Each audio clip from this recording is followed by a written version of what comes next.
Assalamualaikum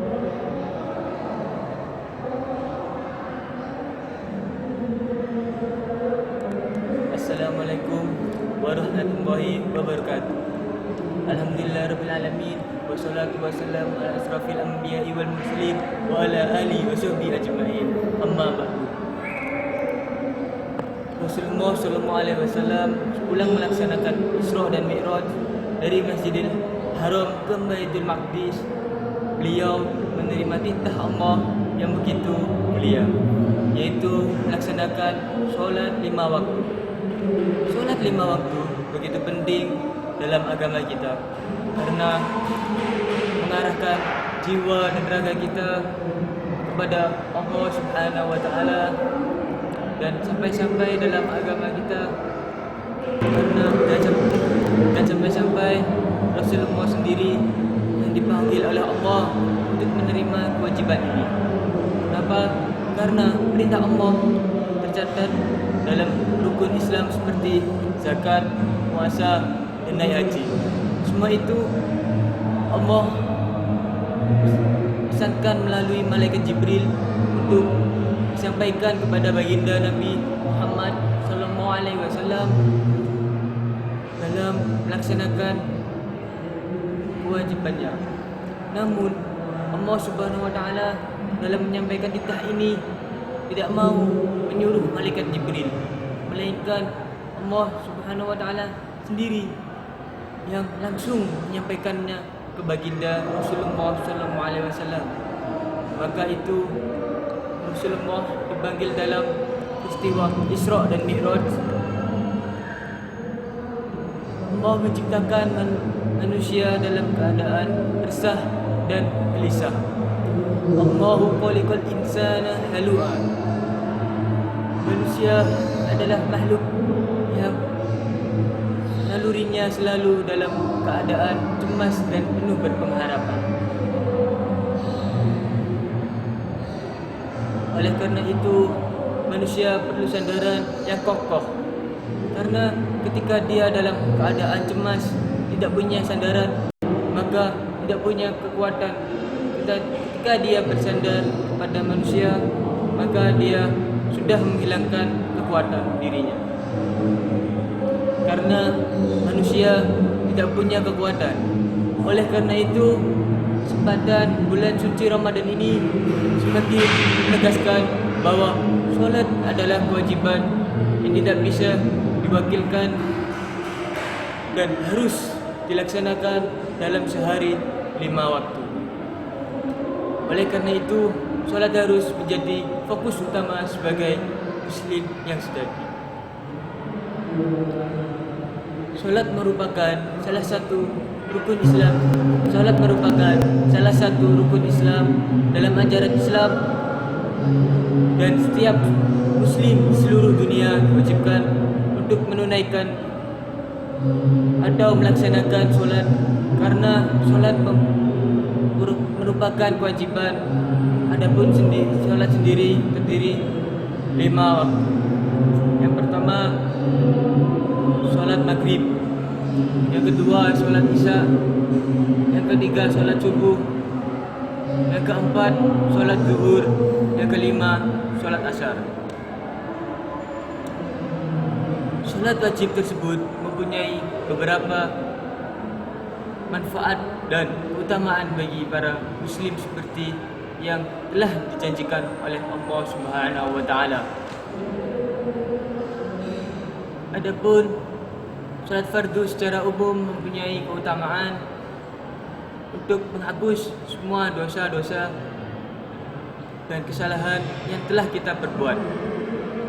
Seperti sabda Nabi Muhammad SAW yang berbunyi, tidaklah seorang muslim didatangi solat fardu lalu dia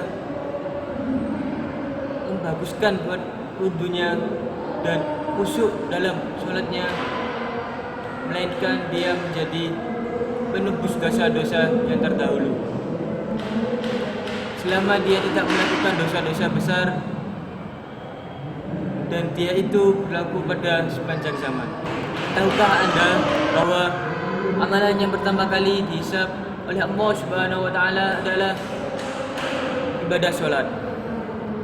Dalam hadis diriwayatkan oleh Abu Dawud dari Tamrin, tahukah anda bahwa amalan yang pertama kali dihisab oleh Allah Subhanahu wa taala adalah ibadah salat?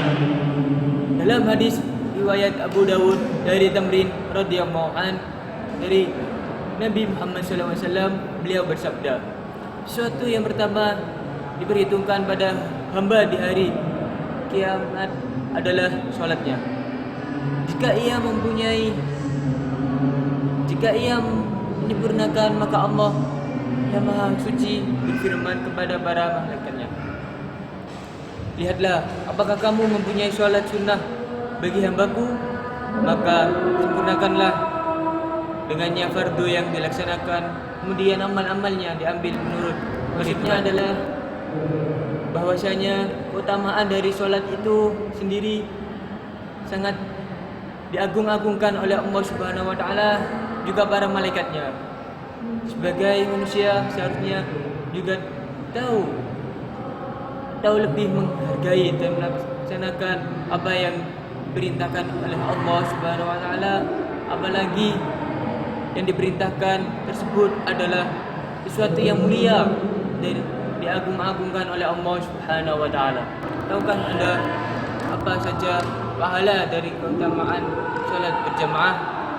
Ibadah salat adalah ibadah yang kita lakukan setiap harinya sebanyak 5 waktu untuk wajib, dan banyak sekali jenis-jenis salat sunnah yang ada. Salat dengan rutin dan dengan hati, maka menjauhkan kita dari perbuatan keji dan mungkar, sebagai perbuatan yang tidak baik seperti penyakit hati dan pikiran yang resah dapat hilang seketika. Untuk itu banyak sekali pahala dan keutamaan yang akan kita sampaikan. Untuk itu banyak sekali pahala dan keutamaan yang akan kita dapatkan jika mengerjakan sholat 5 waktu dengan ikhlas. Sholat juga merupakan tiang agama, dan salah satu yang harus bangun untuk membentengi diri kita dari serangan setan yang selalu mengajak pada jalan kemaksiatan. Ada beberapa keuntungan sholat berjamaah. Yang pertama, pahala 27 kali kebaikan. Yang kedua, pahala langkah kaki. Yang ketiga, pahala menunggu waktu sholat. Yang keempat, dapat naungan di hari kiamat. Yang kelima, pahala ketika sakit. Sekian kuliah dari saya. Semoga yang bisa saya sampaikan bisa bermanfaat bagi diri saya pribadi dan pada anda sekalian. Bila pada kultum ini saya ada salah kata, saya minta maaf yang sebesar-besarnya, karena saya sebagai manusia biasa tidak bisa luput dari salah dan dosa. Sekian kultum dari saya. Semoga yang saya sampaikan bisa bermanfaat bagi saya pribadi dan diri anda sekalian. Apabila pada kultum ini saya ada salah kata, saya minta maaf yang sebesar-besarnya, karena saya sebagai manusia tidak bisa luput dari salah dan lupa. Wallahumma fi'il aqwamit thoriq. Assalamualaikum warahmatullahi wabarakatuh.